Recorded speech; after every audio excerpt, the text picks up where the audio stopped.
நீங்க பரப்புரைக்கு போற இடத்துல தாவேக்காவினர் வரவேற்பு கொடுக்கறாங்க, அதை பத்தி உங்களுக்கு விருப்பப்பட்டு வந்து கொடுக்குறாங்க. நாங்கள் கூட சொன்னோம், இதை தலைமையினுடைய ஆணையை பெற்று வர வேண்டும் என்று நாங்கள் வலியுறுத்தணும். எங்களுடைய மாவட்ட செயலாளர் வலியுறுத்தினாங்க. ஆனால் அவர்கள் ஆர்வத்தோடு கலந்துருக்கிறாங்க. சில வேண்டுமென்றே திட்டமிட்டு எதிர்கட்சியை சேர்ந்தவர்கள்லாம் விமர்சனம் செய்கிறாங்க.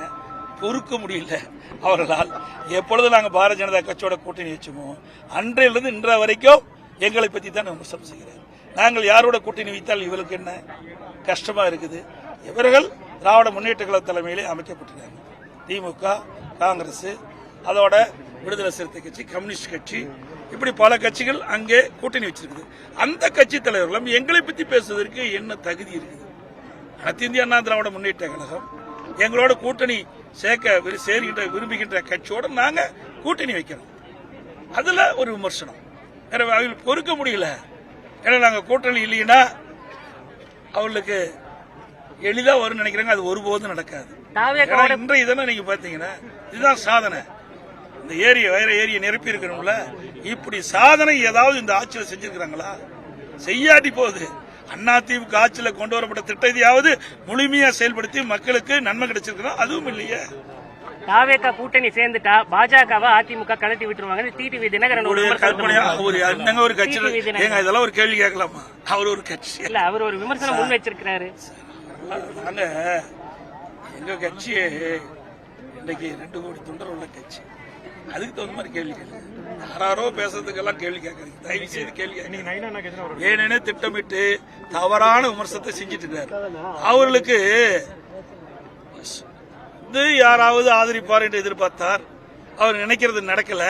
அதனால இப்படிப்பட்ட வார்த்தையை கக்கி கொண்டிருக்கிறார். அதாவது இந்த கூட்டணி வருமா அந்த கூட்டணி தேர்தல் வரும்போதுதான் தெரியும். நாங்க ஏற்கனவே ஒவ்வொரு முறையும் நீங்க இப்ப 2019 நாடாளுமன்ற தேர்தல், 2021 சட்டமன்ற தேர்தல், 2024 நாடாளுமன்ற, இந்த தேர்தல்லாம் பாருங்க. தேர்தல் அறிவிக்கப்பட்ட பிறகுதான் சில நேரத்தில் கூட்டணி வச்சிருக்கிறோம். சில நேரத்தில் தேர்தலுக்கு முன்பு ஒரு மாதத்துக்கு முன்பு கூட்டணி பேசி முடிச்சிருக்கிறோம். ஏன்னா அந்த கட்சி வளர்க்க வேணும். கூட்டணின்னு அமைச்சிட்டா அந்த கூட்டணிக்குள்ள ஒரு கட்டுப்பாடு வந்து, அதனால எங்க கூட்டணி சேர இருக்கின்ற கட்சிகள் எல்லாம் சுதந்திரமா செயல்பட்டு இருக்குது. திராவிட முன்னேற்ற கழக தலைமையில் அமைக்கப்பட்ட கூட்டணி எல்லாம் இன்றைக்கு அவர்கள் சுயமா செயல்பட முடியல, சுதந்திரமா செயல்பட முடியல. இன்னைக்கு காங்கிரஸ் கட்சி நீங்க பத்திரிகையில பார்த்தேன், பல பேர் எதிர்ப்பு குரல் கொடுக்க ஆரம்பிச்சிட்டாங்க. அடுத்த ஆண்டு நடைபெற்ற சட்டமன்ற பொதுத்தேர்தலில் எங்களுக்கு அதிகமான இடம் வேணும், ஆட்சியில் பங்கு வேணும் என்ற கோரிக்கையெல்லாம் வைக்க இன்றைக்கு பத்திரிகையில் வந்திருக்குது. ஆக அவர்களும் குரல் கொடுக்க ஆரம்பித்து விட்டார்கள். ஆக திராவிட முன்னேற்ற கழக தலைமையில் அமைக்கப்பட்ட கூட்டணி இப்பொழுது விரசல் ஏற்படுகின்ற சூழ்நிலை ஏற்பட்டு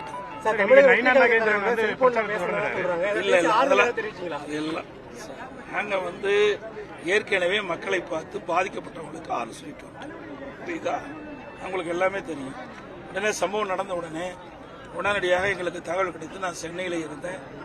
உடனே அன்றைய நைட்டே இரவே இங்கே அதிகாலை புறப்பட்டு கரூருக்கு போய் அந்த பாதிக்கப்பட்ட குடும்பத்தை சந்தித்து ஆறுதல் கொடுத்து அந்த இறந்தவர்களுக்கு இறுதி அஞ்சலி செலுத்திட்டு வந்திருக்காங்க.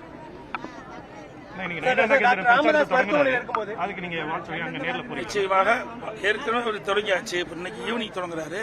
எங்களுடைய கட்சியுடைய மூத்த நிர்வாகிகள் கலந்துக்கிறாங்க. மரியாதைக்கு சகோதரர் செல்லூர் ராஜு அவர்கள், திரு உதயகுமார் அவர்கள், ஆஜர் செல்லப்பா போன்றவர்களெல்லாம் அதிலே கலந்து கொண்டு அவர்கள் அந்த சுற்றுப்பயணம் வெற்றி பெறுவதற்கு வாழ்த்து சொல்லியிருக்காங்க. டாக்டர் ராமதாஸ் மருத்துவமனையில் இருக்கும்போது 30 நிமிடம் தனிமையில சந்திச்சதாகவும் கூட்டணி பேச்சுவார்த்தை எல்லாம் சொல்ல முடியுமா? இல்ல அப்படின்னு அந்த கேள்வி